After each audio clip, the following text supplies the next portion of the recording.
Welcome to Discovering, and Merry Christmas to everyone. As I started working on ideas for this week's show, I thought it'd be nice to do something a little bit different. Back when I first started with Discovering, I was filling in for Buck. High definition and widescreen were not yet the format. I did a segment on the show called Only in the UP.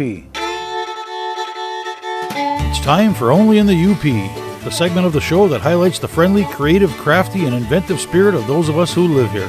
It's about that stuff that makes the UP the greatest place on earth to live. I thought it might be nice to take a look back and get a Christmas time reminder of what makes the UP such a special place to live. The secret streams that flow beneath the cliffs of colored stone, forests thick and healthy with birch and pine and oak, surrounded by the greatest lakes this world has ever known. The black bear's awesome presence as he roams the hills and fields, call of the timber wolf, the loon's lonesome trill, the eagle soaring high above, the trout lies deep and still. These are what I treasure, the only way I measure feelings that I have for this fine land. There is so much to discover when you're a long-time lover of northern Michigan.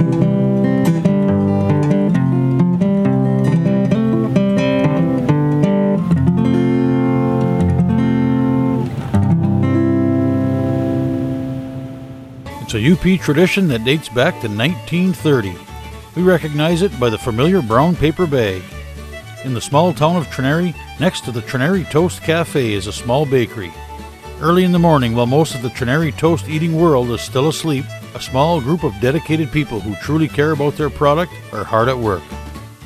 The first thing that hits you when you walk through the door into this historic bakery is the smell. The unforgettable smell of freshly baked bread and cinnamon rolls. Solid, hard-working equipment that has been there far longer than any one person stands ready for the next batch of Trenary goodness. And a small group of hard-working, dedicated bakers continue to carry on the old world tradition of scratch baking the finest breads and the famous Trenary toast.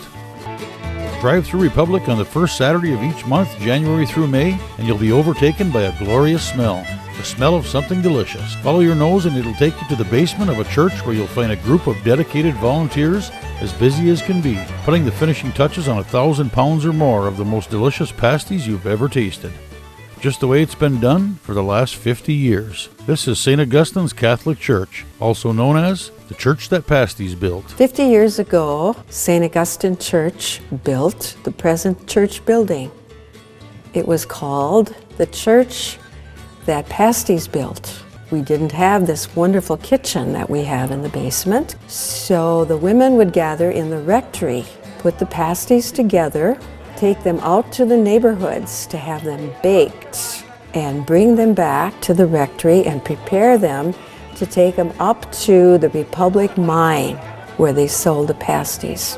When the new kitchen was constructed, the ladies thought they died and went to heaven with all the ovens and all the equipment that was needed for the pasty sales. The reality is that those pasty sales did pay for the church building, and our work crew has grown by leaps and bounds because we have so many of our friends and neighbors from the larger community who come to help us out. And it is a wonderful community gathering, as well as preparing and selling hundreds and hundreds and hundreds of pasties. The interesting thing about these pasties 50 years later is that we're still using the original recipe that we used 50 years ago.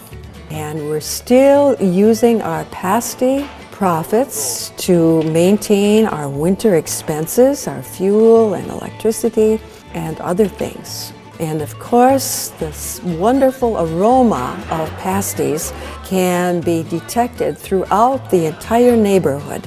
So we really, really appreciate the help of all of those who come to help us month after month after month. I don't know about you, but I'm going to have a pasty right now.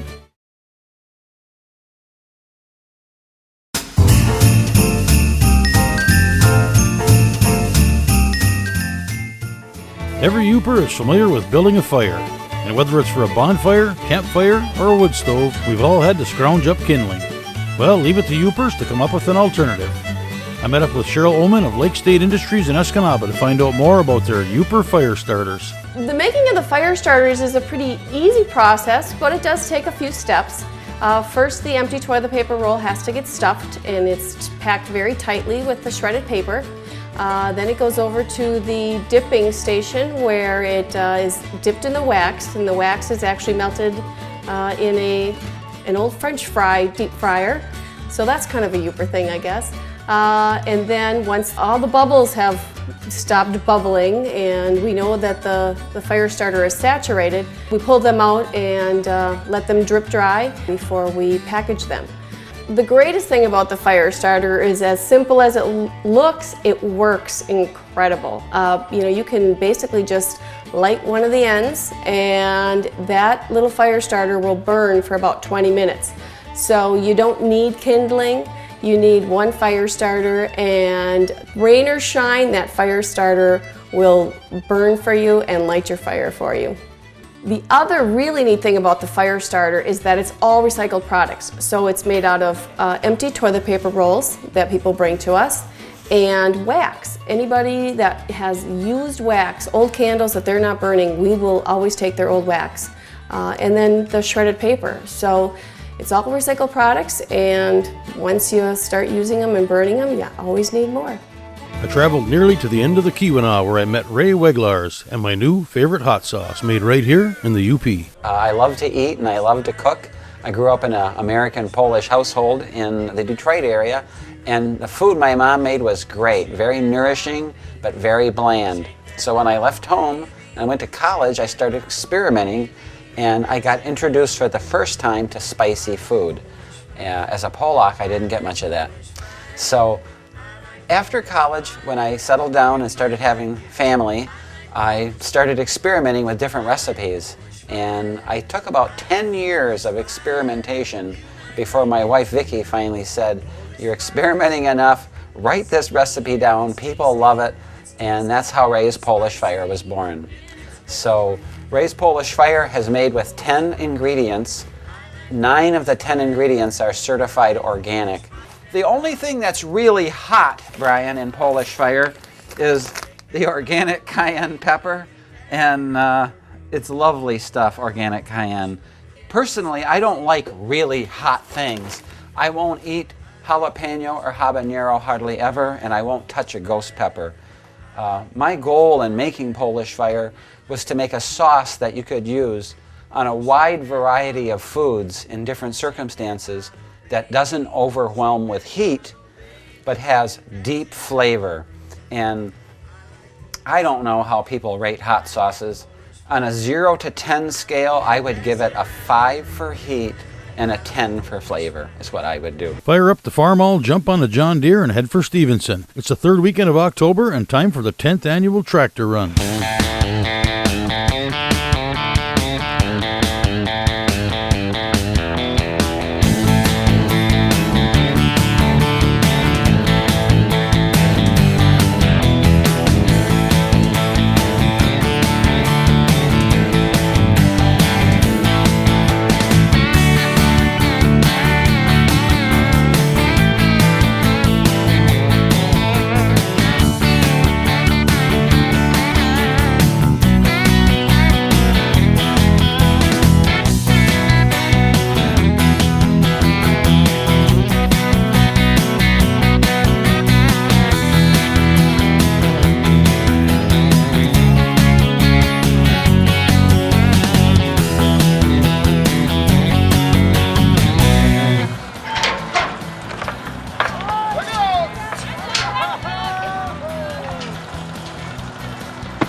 We're not going to go too fast, and we don't want to brag. Keep her light, keep the frame together, nice and tight, but it's built for speed. The skis are waxed.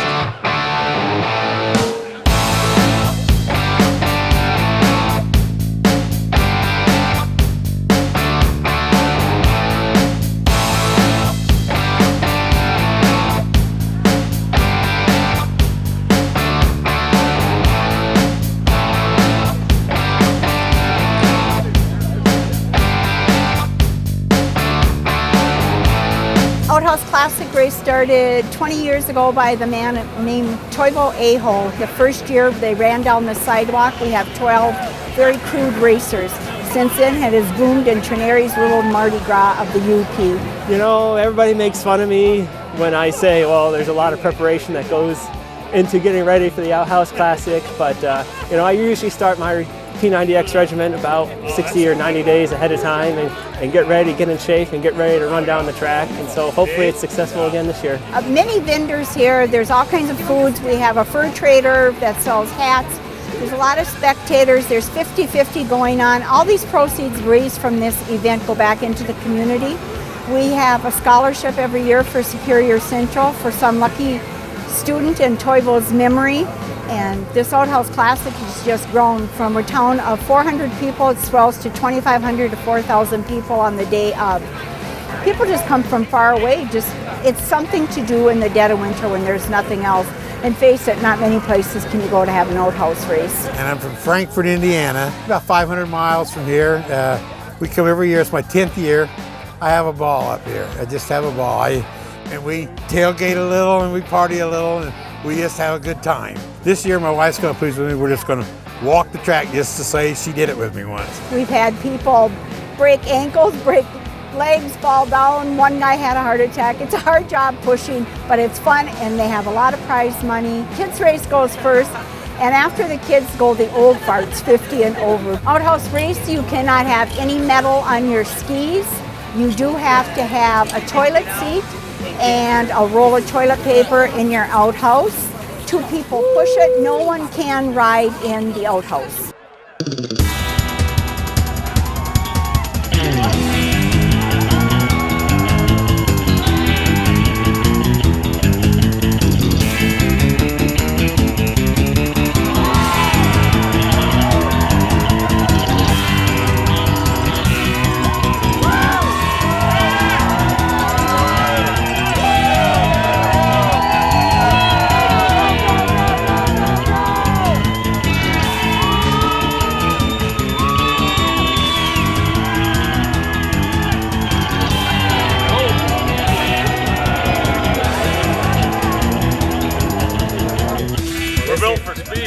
That's it. Them 2x2s and foam board there, keep her light. The track looks pretty bumpy.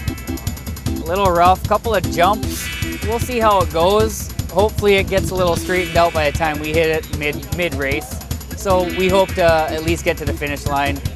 If it's fast, just we luck out then. But rolling dice from this point on.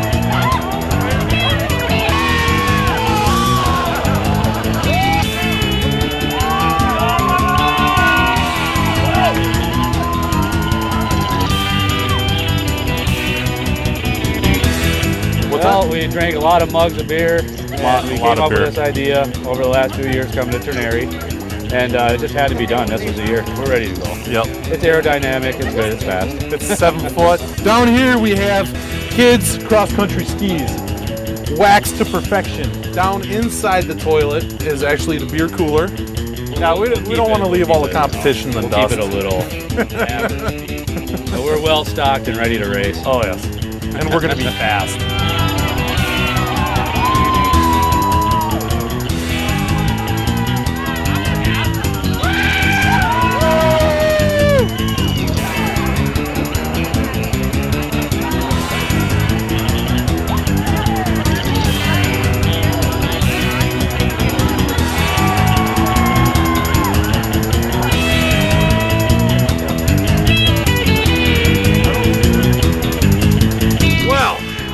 Well, I think we had a lot of support from our pit crew. Yeah, everybody helped us get on the track. That was a lot of fun. We're gonna hydrate for about another hour or two. Yeah, definitely have fun here in Trenary. Gonna catch our breath.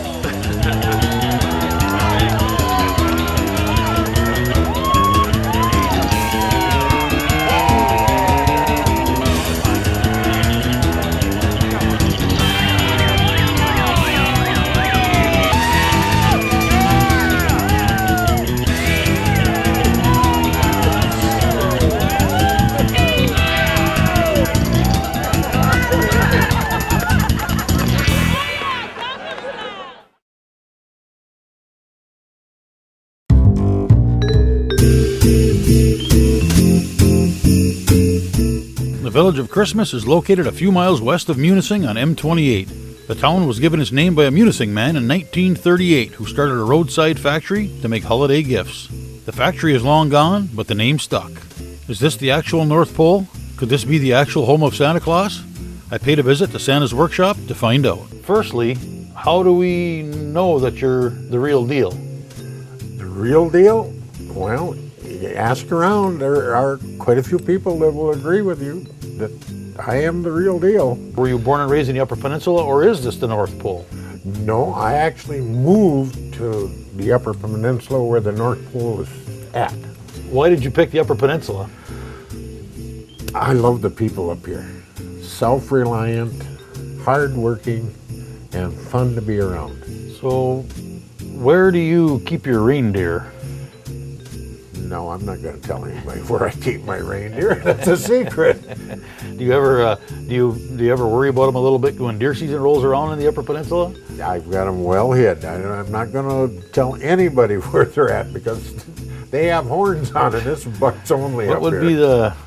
What would be the nicest rack of the crew? I'd have to say Donner's got the biggest rack.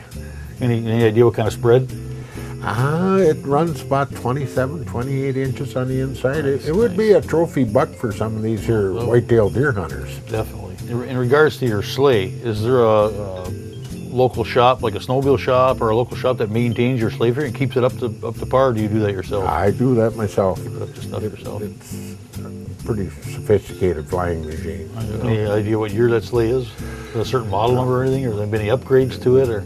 Well, it's had a few upgrades on it, but it's still the old Model 1. So would this be a fairly good representation of the sleigh? Is that somewhat of a replica? Yeah, well, it's kind of like it, but my sleigh has got a big basket back here where I keep my toys. I mean, this is just for setting. This is more or less the sleigh I use when I'm breaking in my reindeer, things like that. You don't have to.